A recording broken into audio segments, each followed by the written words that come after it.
Assalamu alaikum wa rahmatullahi wa barakatuh. Thank you for joining back Canada Today on Muslim Network TV. This is your host again, Taha Ghayur, joining you from Toronto, Canada. We are a special Canadian segment of Muslim Network TV. And today we're going to be talking about an interesting, in fact, a fascinating topic with a fascinating individual who's done something incredible. Well, we're talking about insects. Yes, we're talking about insects and bugs that are often considered to be the world's most insignificant things or creatures, and something that we actually take for granted, and in some cases people are grossed out, others are scared of. Well, today we're going to be talking to an individual who's done something amazing with the power of insects and the power of bugs. Today's guest is going to have what he has done and accomplished, along with a team of researchers, is they have figured out how to take something amazing and at the same time as simple as an insect, and in particular crickets, and turn it into an entire industry of sustainable, edible, protein-packed food items to solve global food problems. Today, we are joined by a great entrepreneur, social entrepreneur, and a brother in the community and a leader named by the name of Mohammed Ashour. He's a co-founder and the CEO of Aspire Food Group, a global technology pioneer in insect agriculture. He is widely regarded as a leading voice on alternative protein, social enterprise, and innovation leadership. He's been featured in multiple news outlets such as Wall Street Journal, Forbes, and Bloomberg, and many others. Mohammed is a frequent speaker on various topics at global conferences like the Clinton Global Initiative. He's also a recipient of multiple accolades like the Specialty Food Association Visionary Leadership Award and the Muhammad Ali Humanitarian Award. I've known Mohammed Ashour for quite some time, but going back to our university days when he was the president of University of Toronto, MSA, mashallah. In 2015, he was recognized as top MBA impact maker by McGill University. In 2016, he was inducted in the renowned Forbes 30 under 30 list, and he joins us with a Doctor of Medicine and Master of Surgery from McGill. He also holds an MBA and a Master of Neuroscience from McGill. So mashallah, incredible accomplishments here and credentials that he brings with him to join us today on Canada Today. So thank you so much, Mohammed, for being here with us. Thank you. It's a pleasure to be with you. Great. Excellent. So, well, the story goes back to 2013 when you yourself and your colleagues or co-founders won a prestigious Hulse Prize, which was a $1 million seed money or capital prize that was given to your team to do something great with it. And this prize is an award to the planet's largest student competition to solve global challenges. So at the time, you were still a student or resident in Canada, and you're studying at University of Toronto. I remember very clearly back in the days.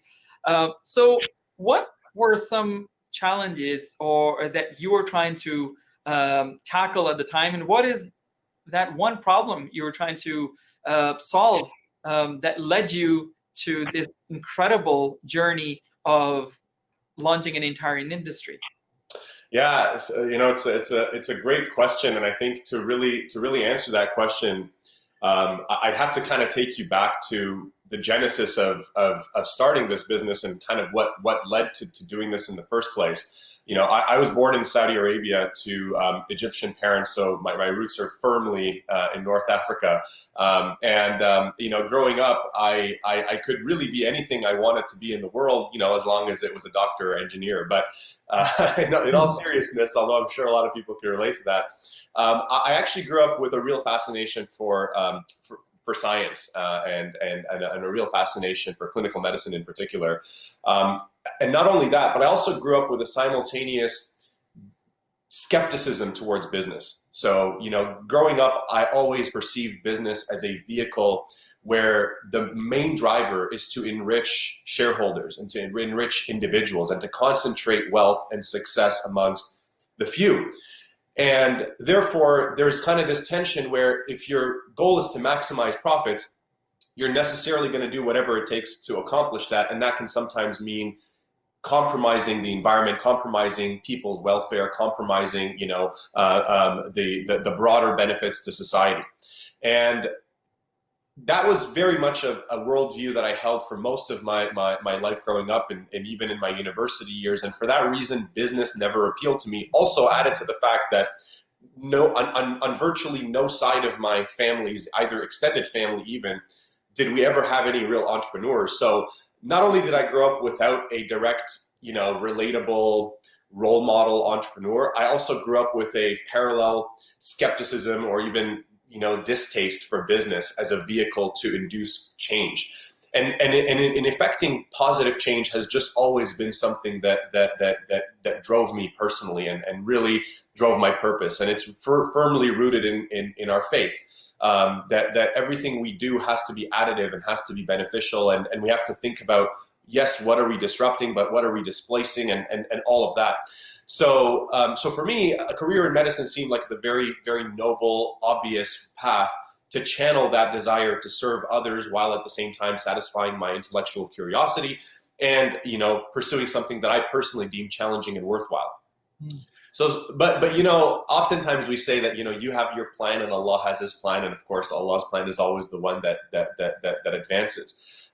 So here I am, I went to the University of Toronto where we met, Taha, and I've enjoyed in many of those years listening to your khutbahs, and mashallah, you're one of those people who has that like perma smile, right? So even when you're saying something ominous and scary, it always has this kind of reassuringness to it because you have that smile. But anyway, I proceed to do my master's degree in neuroscience at McGill. And then from there, I pursue a MD MBA. And that's a 5-year program. The way it's structured is it's 1 year of business school followed by 4 years of medicine. And it was actually during the first month of this MBA program that I received an email that completely changed my life. And it was an invitation to participate in the world's largest business competition called the Hult Prize, which is a $1 million prize. And the idea behind it is to inspire entrepreneurs to build a business that has the potential to tremendously impact the world in a positive way. And that for me was an aha moment because it really disrupted this narrative and this worldview that I had developed that business can't be a vehicle to do good. Here's this challenge that is basically daring me to do exactly that, to take business and actually use it as a lever to effect significant global change. And the challenge that was selected that year was food insecurity. So who can build a business that in a span of 10 years can address food security and therefore address issues of hunger and food sustainability for 20 million people by building a profitable business model. Wow. So I put together a team and we started doing some research, and that's when we came across this extraordinary insight that insects are this widely abundant but incredibly underexploited source of nutrition that is already widely consumed around the world but completely lacks a safe, scalable supply chain to make available. So I think it's really fascinating it was fascinating to us to learn this and then ultimately to figure out how to build a business model around it. And of course there were challenges and obstacles that we faced, but let me pause there and let you jump in if you have any questions on that. Wow, there's so much, mashallah. You have so much to unpack there. What you just talked about, and what I find so interesting is so many wonderful people like you that I have spoken to over the last few months, in particular. In fact, for a long period of my life, but especially on this channel, what I've noticed is people like you, mashallah, have amazing intentions and want to change the world. And it's just sometimes something out of nowhere that comes up, and as you said, you have your plan and God has his plan. You have a great intention to do something great, but it's something that just comes up out of nowhere, out of the blue, and you just grab that opportunity to actually, jump on it and then basically make a difference. And of course, it takes a lot of time and effort and work. So you started off your business and you launched your business or this social entrepreneur model and work in Austin, Texas. And as I understand, you are planning to bring it to Ontario by end of this year, and you're planning, and it was going to have a production of 9,000 tons of insects yearly going forward. So tell us why you decided to launch your business in the US, and what are your ambitions behind this Ontario-based presence that you're going to have, inshallah, soon? For sure, and inshallah, I promise I'm not going to keep answering your question by going back in time and filling up a whole bunch of context, but I also you need to. It's important to do that just so that people who don't know the story, and that's going to be the vast majority of people, can kind of follow the logical sequence. We need that story, actually. That's what I was trying to get at. So that's great. So then to continue, so in 2013, we came across this insight. The United Nations FAO, Food and Agricultural Organization, published this landmark report entitled "Edible Insects: Future Prospects for Food and Feed." And the basic premise of why insects are such a profoundly ideal source of protein for our growing planet is, if you think of our planet today, we have about 7.5 billion people. And in order to feed 7.5 billion people today, we are using land mass equivalent to about 3 or 4 continents on the planet. We're using about 80% of the world's fresh water. And we are exhausting a tremendous amount of the planet's resources while emitting outrageous quantities of greenhouse gases into the atmosphere. Yep. And when you ask, well, why is that? There's of course a number of culprits, and it's not all food production. Transportation has its toll, and that's why electric vehicles have this significant impact potentially on the future, hydrogen fuel cells, etc. But as it happens, agriculture is the single, if not the most, definitely the second most significant sector in terms of its contributions to greenhouse gas emissions. Agricultural output towards environmental degradation is significant. And the reason is because most of our protein comes from the consumption of animals. And most of these animals are biologically not super efficient at converting whatever they consume as a feed into protein, right? So I'll give you an example. A typical cow needs to eat 8 kilograms of feed just to give you 1 kilogram of beef.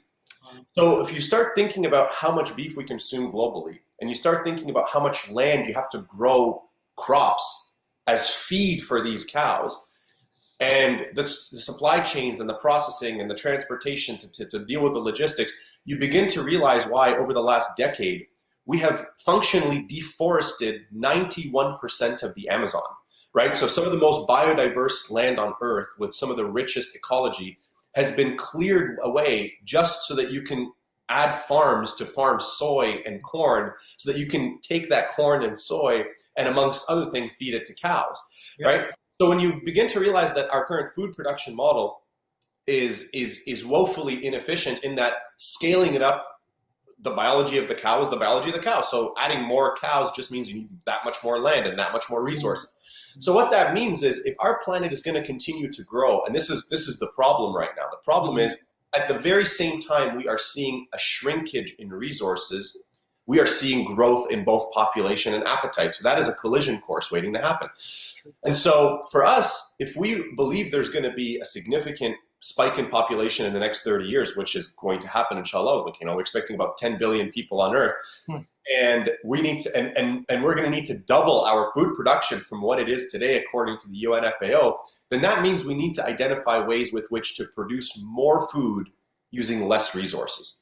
And when it comes to that, then you have to really go and work at the level of the organism, because ultimately it doesn't matter how much technological efficiency and optimization you have, if the animal as a generator, as a factory, has this, 16% efficiency, right? 8 goes in, only 1 comes out. So if you look at, for example, other animals like chickens, chicken farming that has been optimized over years has now gotten it to a conversion ratio of something like 3 to 1. So it's a lot better than cows, but still there's inefficiencies there. With insects like crickets, for example, that conversion efficiency is approximately 1.3 to 1, which means that these insects are so unbelievably efficient at converting feed matter into protein biomass that you induce less environmental wastage, you use less inputs, and you produce a higher concentration of protein. So for us, I think the aha moment was this realization that, wow, this could be a solution that not only can provide an abundant protein source globally, but can do so while at the same time dramatically improving environmental and social outcomes. And on top of all of that, enabling a protein production system that can be universalized. And this is a really important point, the term food sovereignty. If you think of a lot of countries around the world, particularly in Africa or even in the Middle East, many of them live in countries and have land that is either landlocked, or they don't have access to fresh water, or temperatures and topography dramatically limit agricultural output. So you have countries like Saudi Arabia and Dubai that basically import the vast majority of their calories because they can't farm most of the food they consume.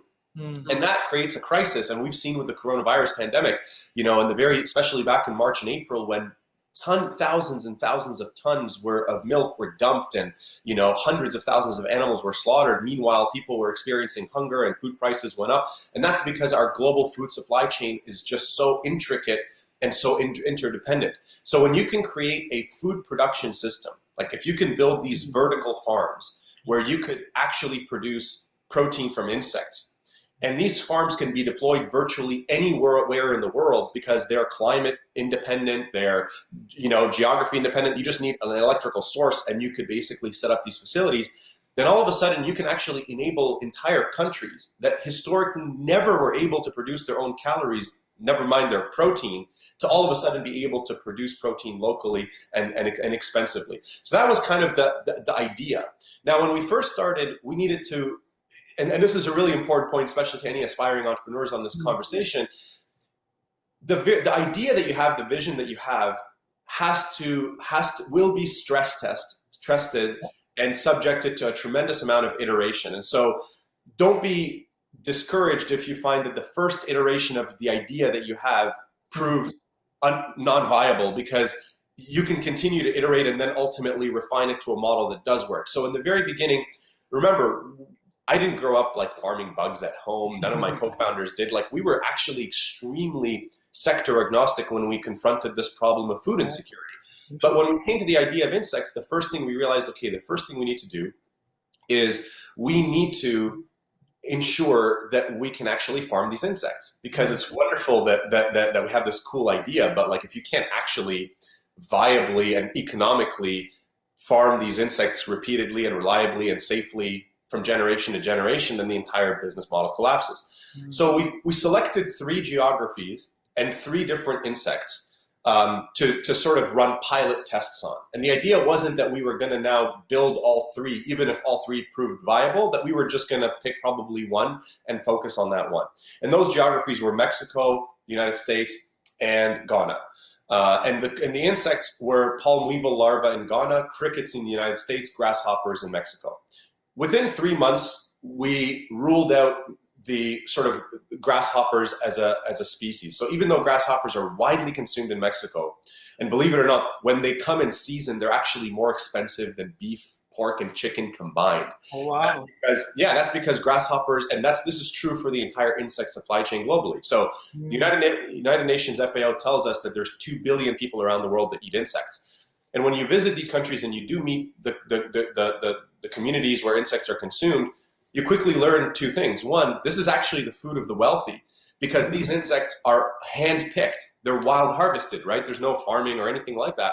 And they're seasonal. So it's kind of like having a really seasonal fruit that only comes in for a month. There's a reason why when you go to Loblaws in October, when pomegranates are available, they're like $3 or $4 each, right? They're only there for 2 months and the demand is high enough. Yes. So it's the same story with insects. So we realized that we actually can't farm grasshoppers in a way that would make it economic. So that ruled out Mexico as a possibility. We haven't given up on it. It's something we could revisit in the future as our technology and biological R&D develops further, and we can go back and reapply some of those lessons. But for the time being, as a startup with limited resources and even more limited, personnel and attention, we just can't be fragmented in 3 different countries.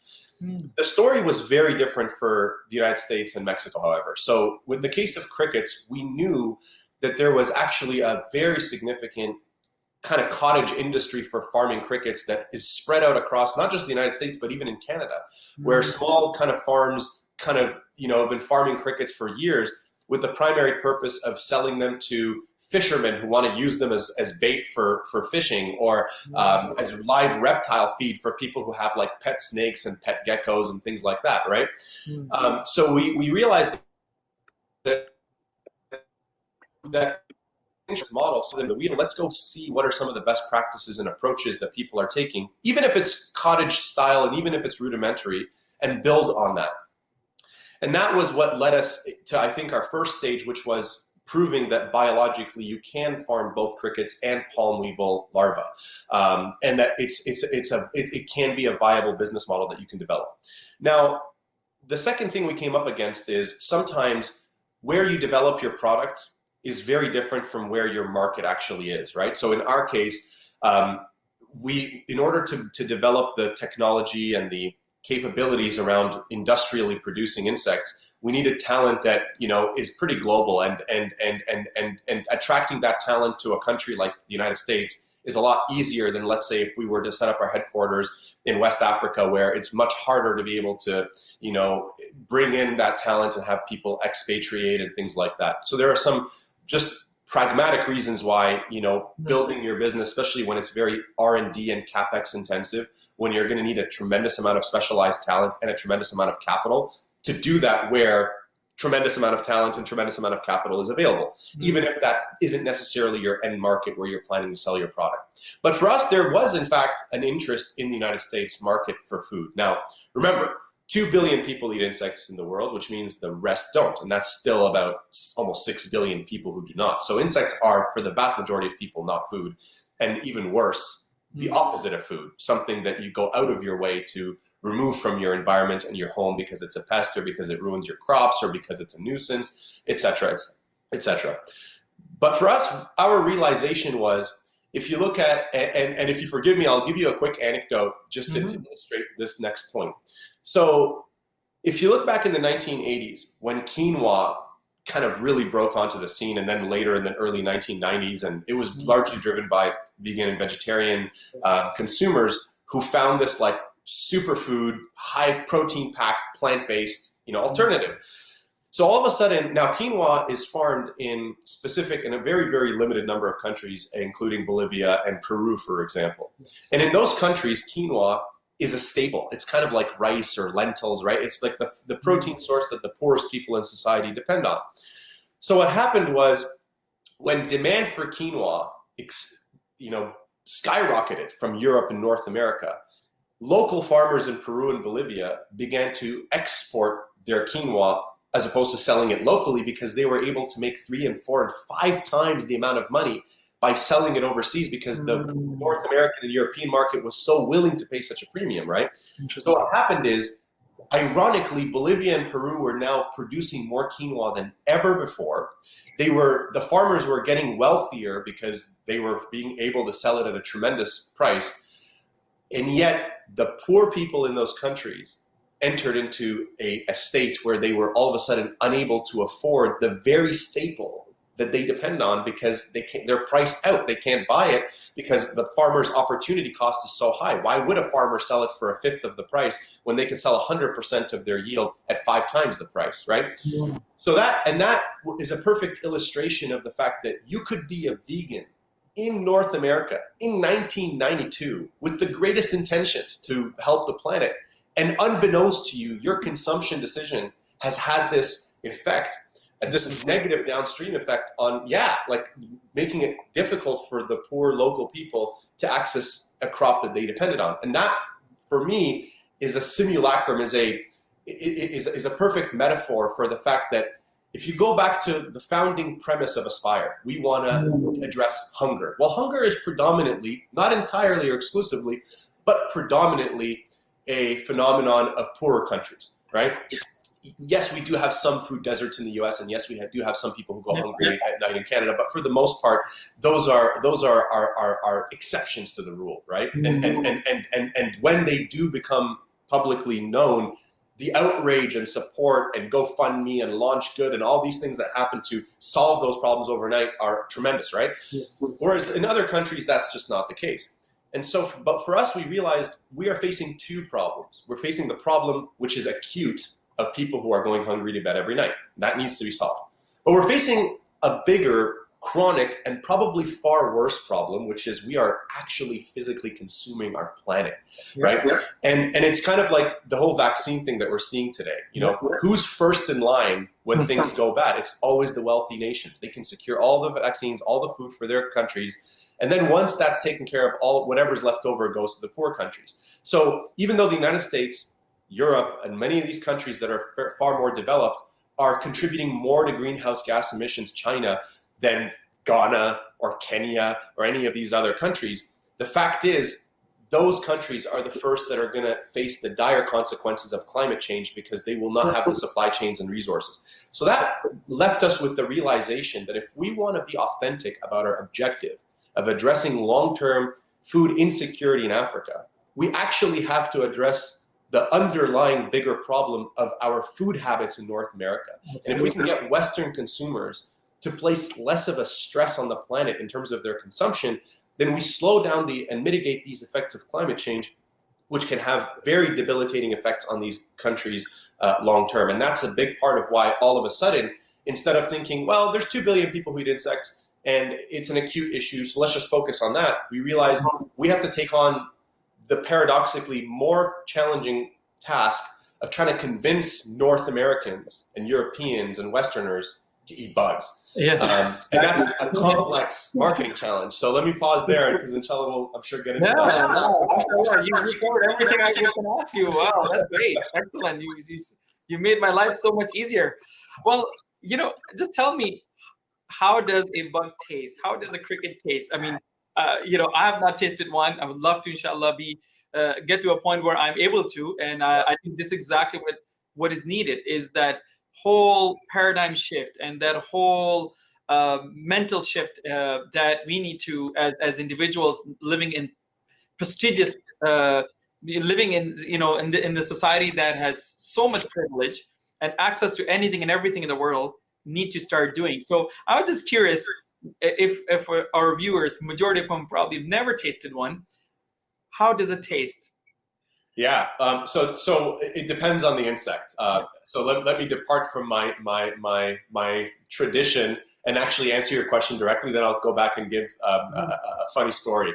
So it depends on the insect. So for crickets, for example, so I had grasshoppers in Mexico, and what's interesting is insects. So remember, there's whatever you feed these insects almost entirely turns into biomass. So they actually end up tasting very much like their feed. So in Mexico, a lot of grasshoppers, for example, are fed on alfalfa or other types of leafy greens. So they have this very kind of, a really nice kind of earthy tone. For those who had za'atar or, you know, thyme, like those kinds of herbs, rosemary, it kind of has that flavor. In terms of texture, it's very crispy and crunchy. So I think a lot of people psych themselves out because they, you know, you think of like the Lion King, Hakuna Matata, Slimy and Slurpee or whatever. So people psych themselves out. They think of like, you know, all these guts and there's probably a bunch of mushy stuff. Like that's just not the case. They're actually, once properly, you know, roasted or cooked, it's just a very deep crunch. It's kind of like eating popcorn, except maybe crunchier popcorn. So it's kind of between a corn nut and popcorn in terms of texture. Flavor can be whatever you flavor it. So in Mexico, I had it, you know, with chili and lime, and I mean, it was just delicious, right? You just put that in a taco, and it's very tasty. Wow. And of course, other insects have different flavor depending, again, on their feed profile and what they're cooked. So in Ghana, for example, people take palm weevil larvae and they will put them on a coal barbecue and shish kebab them, and they'll taste like basically like meat.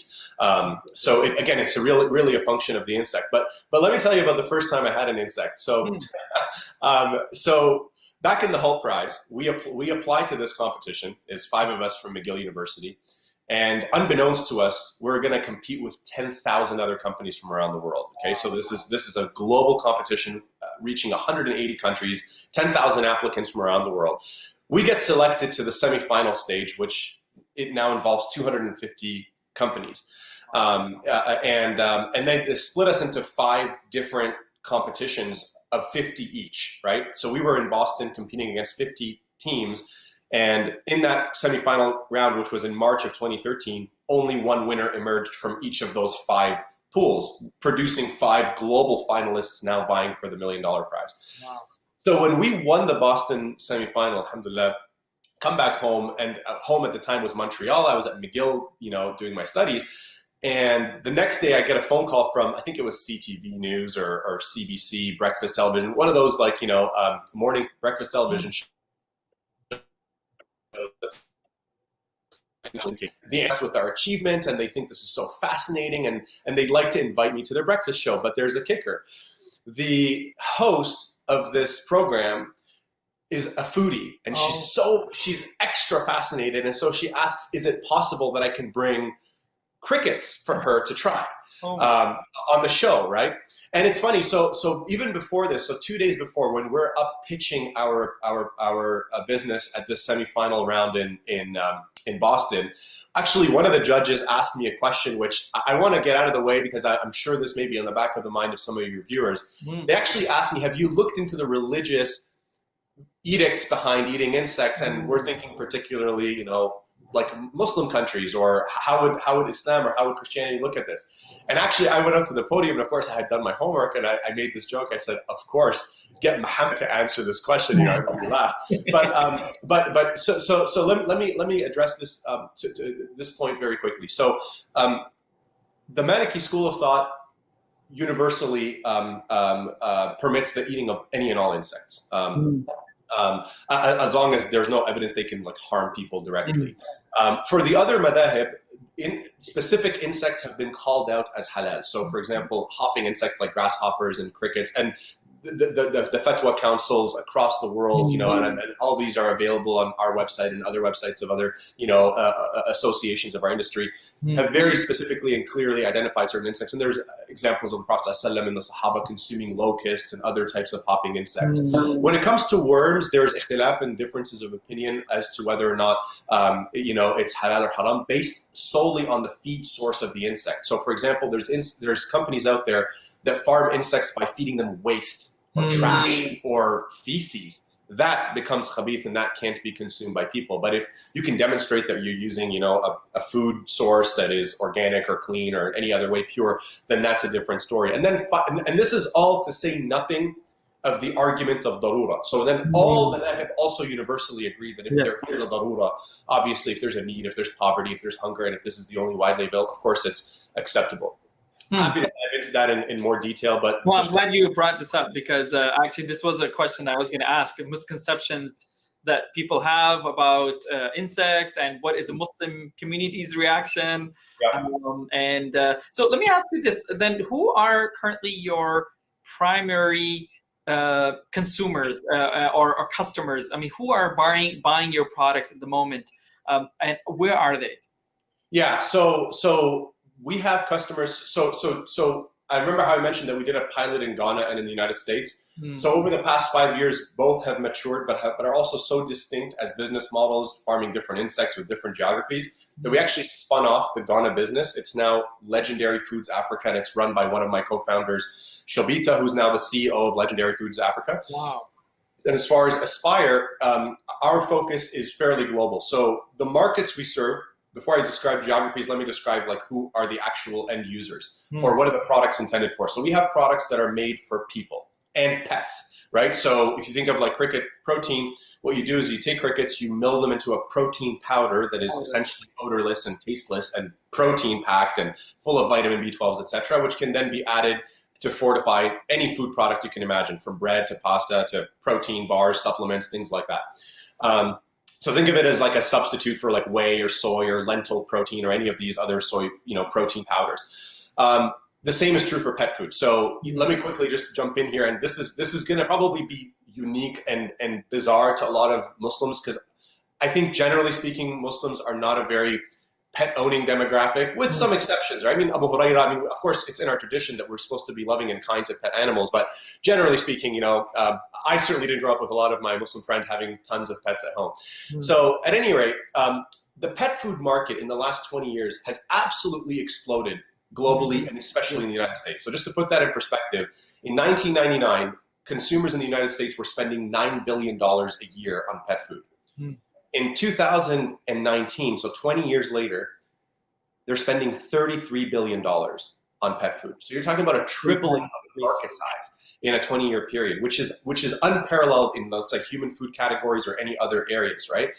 And that's driven largely by millennials. So you have millennials now who are delaying marriage, delaying parenthood, second guessing whether to even be parents, and largely because they are so emotionally fulfilled by their pets, because they have a philosophical conviction that their pet is not just this kind of furry animal that services my emotional needs. This is my child. That's how a lot of millennial pet parents think, right? That this is my child.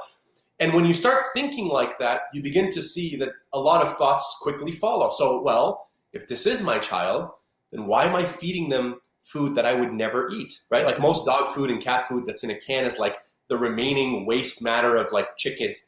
So all of a sudden you have this shift towards, no, I want my dog to eat farmed salmon and I want my cat to eat antibiotic-free organic chicken.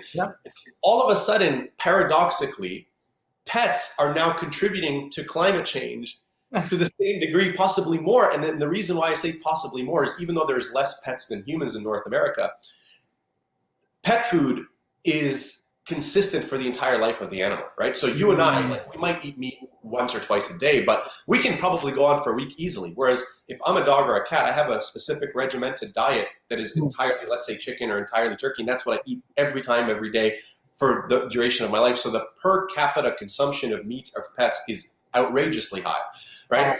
So that may not seem like an intuitive market, but it is an important market to serve. And the third market that we serve actually deals with a byproduct of producing and processing insects. So for every 1 pound of crickets that we produce or we farm, we produce a pound of cricket waste, or it's called frass. So it's kind of like the manure of crickets. And frass is used as an organic, nitrogen-free fertilizer and soil amendment. So we actually sell it to farmers who then use it because it has biopesticidal properties and other properties to improve their crop gains. So for example, when you take insect frass, and if you're a horticulturalist and you're interested and you're enthusiastic about your garden, you'll appreciate this. If you take some insect frass and you apply it to, let's say, an arugula plant or a flower bed or something like that, because the insect frass has genetic material that belongs to the insects because it was expelled by the insects, so there's some genetic matter,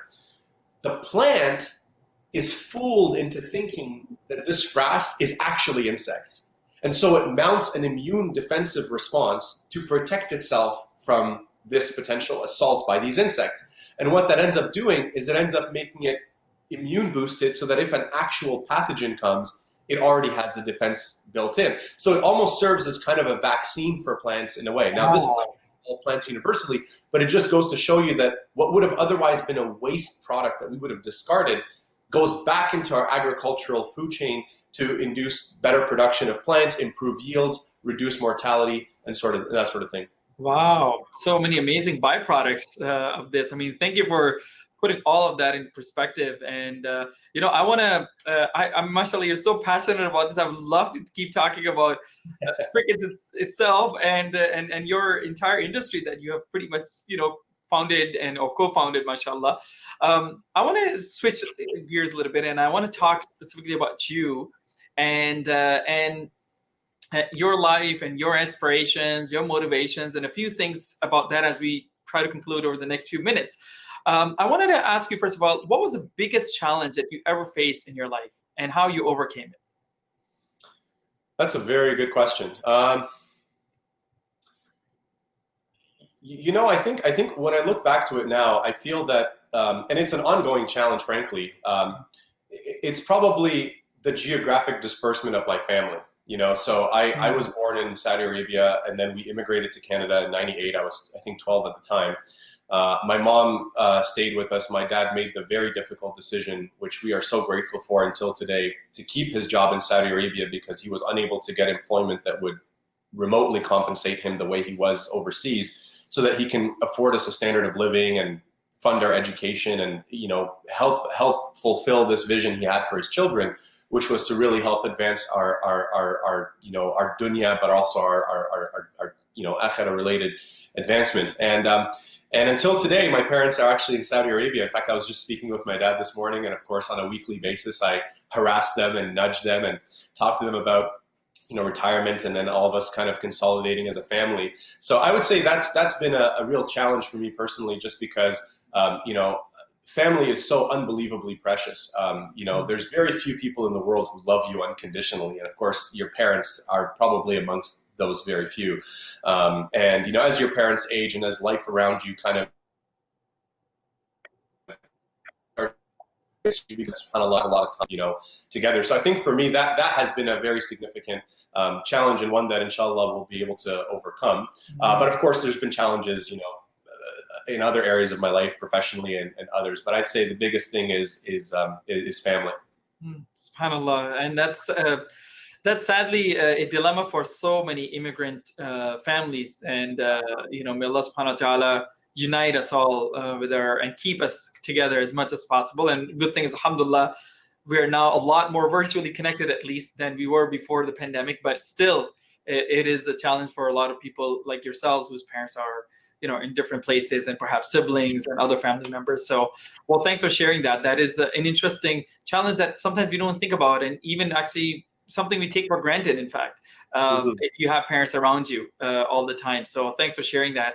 So what keeps you motivated in serving the community and serving your, in your case, as a social entrepreneur, the people that you were thinking about, whether it is the people who are experiencing food inequities around the world, or of course your struggle to switch the mindset and a paradigm shift in bring about a paradigm shift in our own societies here. I mean, what keeps you going and keeps you motivated on a daily basis? I think that when you identify a cause that is so unbelievably worthy, in that it is so much bigger than you as an individual, so much bigger than your collective of employees or teammates or what have you. And you also have the humility to realize that you're not the silver bullet solution either. I mean, I think we're going to, inshallah, make a dent in the problem, but I don't think we are singularly going to solve the entire problem. It's just too big. But I think that is so meaningful because, and that depends on your personality. Like if you're the kind of person who thrives on being challenged, who thrives on being, put under pressure, who thrives on big, meaty problems that need solutions, then this is going to mesh very well with your personality. And I think for me, there's the added factor that I am just truly interested by the subject matter. I grew up my entire life with a real fascination for human health, right? And so for me, this is just a very logical manifestation of it. I mean, I remember wanting to be a neurosurgeon, and I shadowed a number of neurosurgeons, and it's unbelievably heroic work. Stand on your feet for 18 hours operating and potentially saving someone's life. But at the same time, it also dawned on me that, man, by the time someone needs to come to you as a neurosurgeon and you now need to cut into their brain or their spinal cord, it's because so much upstream in the healthcare continuum has gone wrong that now you are this kind of last ditch effort to salvage, right? And for me, I felt that if I look at the continuum of people's health, I would find it so much more meaningful to intervene early on to potentially prevent the type of advanced sickness from having occurred in the first place. And we know for a fact, and there's heaps and mountains of studies that have confirmed this cross-culturally, cross-time, cross-generations, that nutrition is, whether it's for children under the age of 5 or women or young teenagers or seniors, is one of, if not the most significant driver of outcomes and morbidities like cancer and, diabetes and all sorts of other health issues. And that's way before we learned anything about the microbiome, which now has even further added another layer of appreciation that food has this almost therapeutic medicinal effect on, maintaining our immune systems and so on.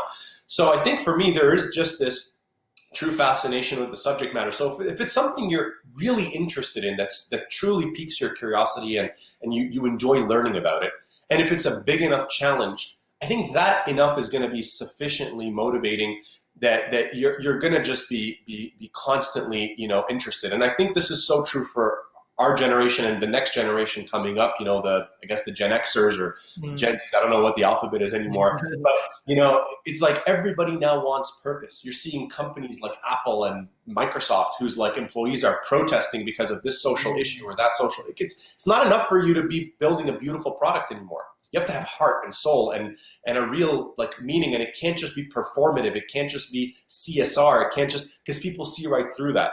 So I think that's that, and I think that all of that really comes from our faith, because in the end of the day, our time on this planet is limited, and in the end of the day, you're gonna have to ask yourself, has your net effect, your intervention and your time on this planet, has it made this place a better place, and were your intentions sincere in so doing, or not, right? So I think that's a big part of what kind of pushes me on an ongoing basis.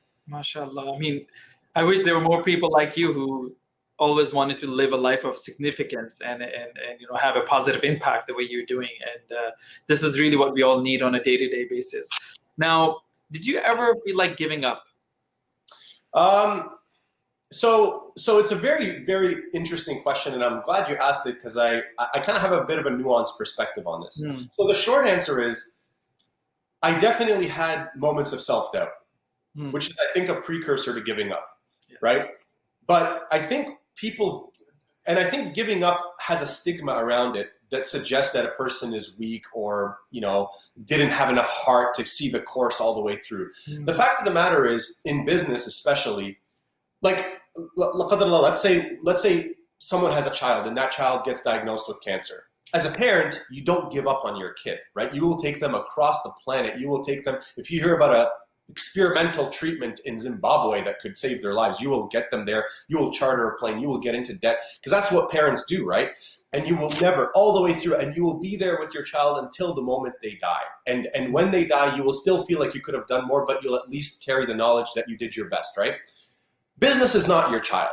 Like, in the end of the day, you start a business because you see that there's a need and your solution meets that need. But if overwhelming data and evidence is presented to you that actually challenge those assumptions and proves that in fact your product doesn't work, or the need for your product really isn't there, or the benefits that you thought your product conferred actually aren't there, then at that point, I think it's very rational for people to take a step back and then possibly even to make the difficult decision to suspend operations, right? I mean, you see this all the time in the pharmaceutical industry, companies pouring billions of dollars, going all the way to, phase 2 and even 3 clinical trials, and then having to scrap it because it didn't work. So I think for me, the reason, alhamdulillah, I never gave up is because I have yet to see anything to convince me that what we think we're going to do, what we claim is possible through this venture,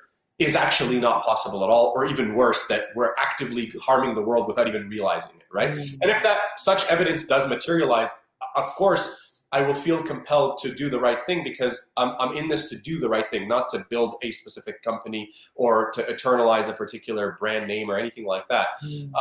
But definitely there are many moments of self-doubt, especially for a first-time entrepreneur. There's something called imposter syndrome, right? Where you doubt yourself enough and wonder if you yourself are just like a liar, and like you're using your charisma to wield all this influence when in fact like none of it works. And this is, you talk to any entrepreneur who's accomplished anything, and they all tell you that they have those insecure moments of self-doubt. But what gets you through those moments is having a proper support system at home, as well as having a really solid group of people around you. For me, I derive so much energy from my team. Because it's one thing if like I'm that like narcissistic CEO who's like, guys, we're going to make it work. And like everybody else is saying, no, we're not. My scientists are saying, Mohammed, these claims are false. My engineers are saying, Mohammed, we can't do it. We can't deliver. Like that's when you're off the rails. Yes. But when everybody around you independently arrived at the same conclusion that, yeah, this is going to work. And from my engineering lens, looking at the problem, I think we can accomplish this. And from my entomological lens, yeah, we can accomplish this. From my R&D, when you get all of that, that gives you so much confidence that it's not just hubris. It's not just your rationalization. It's a collective, rational, evidence-based conviction. And that's enough. And then, of course, having the right investors and support around you in those difficult times is really crucial. Final point I'll say. And going back to the drawing board, asking the right questions. Absolutely. I think all of that is amazing. Absolutely. Well, thanks for sharing that. And I think that distinction is important, giving up versus, just rethinking, re-strategizing, being critical. That's so critical, so important in any endeavor. So thanks for sharing that. Well, we have a couple more questions I want to squeeze in before we end. Sure. Are there any lifestyle or even work-related routines that you practice that makes you, mashallah, a successful entrepreneur and successful leader that you are? I mean, given all the accomplishments, mashallah, that you have achieved at the end of the day.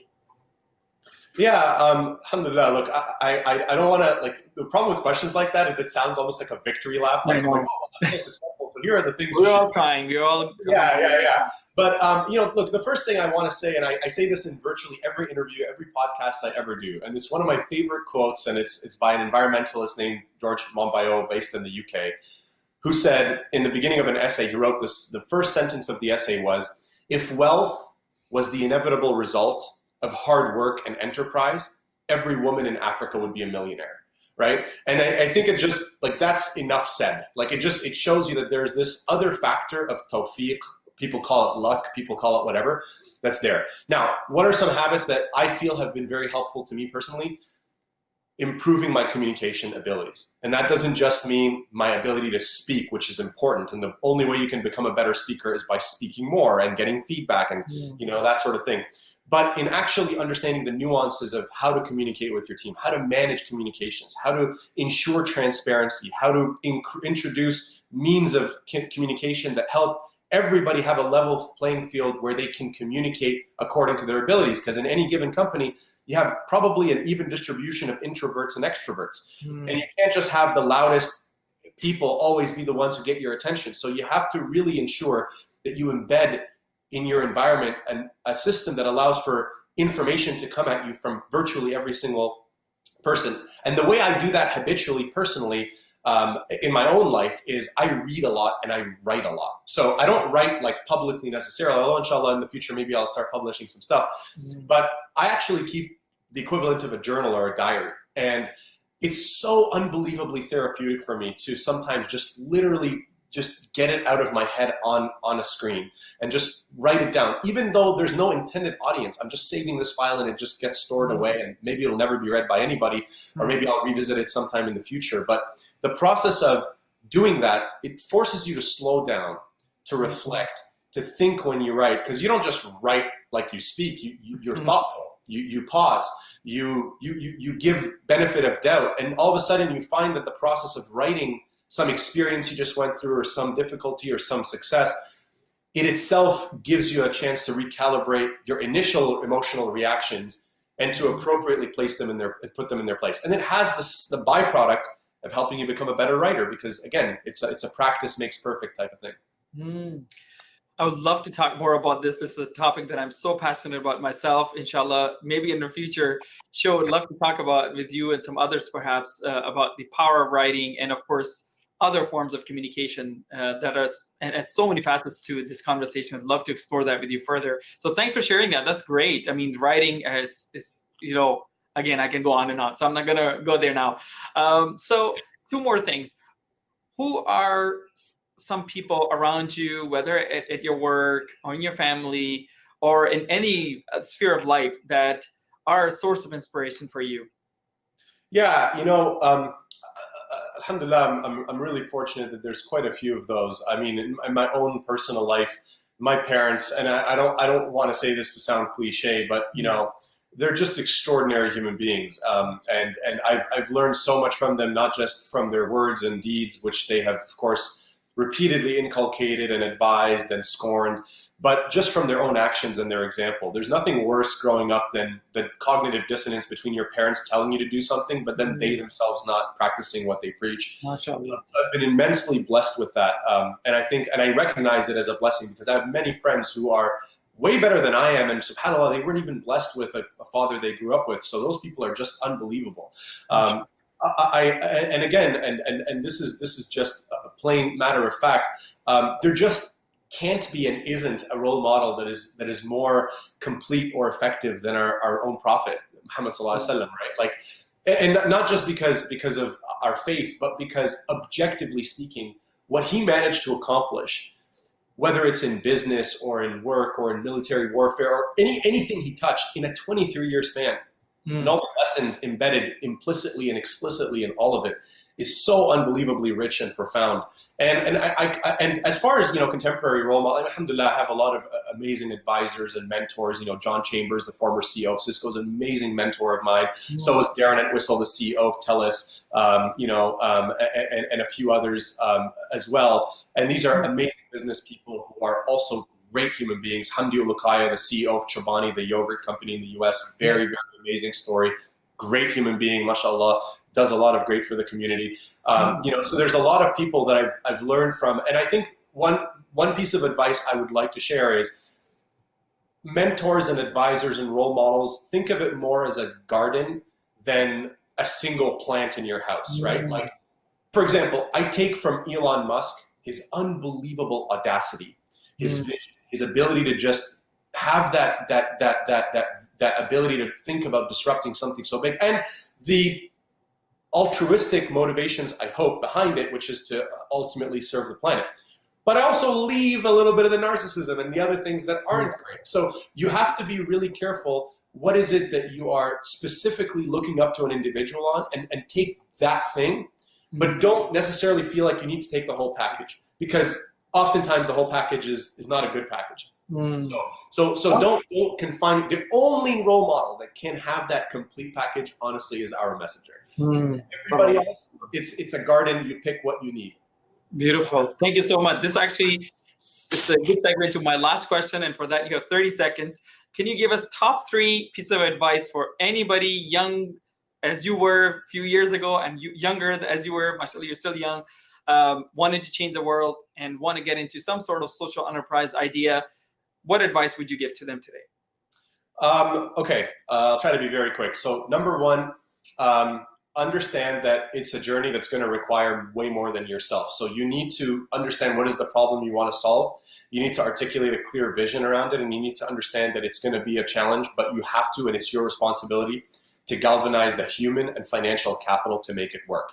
And that means you need to, number 2, learn a lot and fast. When you start a company, the process of building a business itself is you're drinking from a fire hose. You're learning very quickly. You're facing tons of obstacles, and you're going to learn more in a short number of years than you probably did in your entire academic life. So savor those learnings, record them, revisit them, and constantly challenge yourself to learn more and more.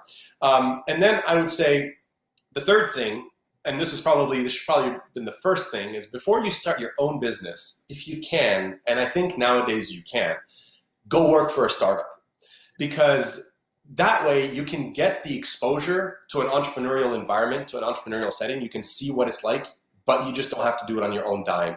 And that way you can probably get 90 to 95% of the lessons that you would have gotten on your own, but without many of the harsh and penalizing risks that come with it.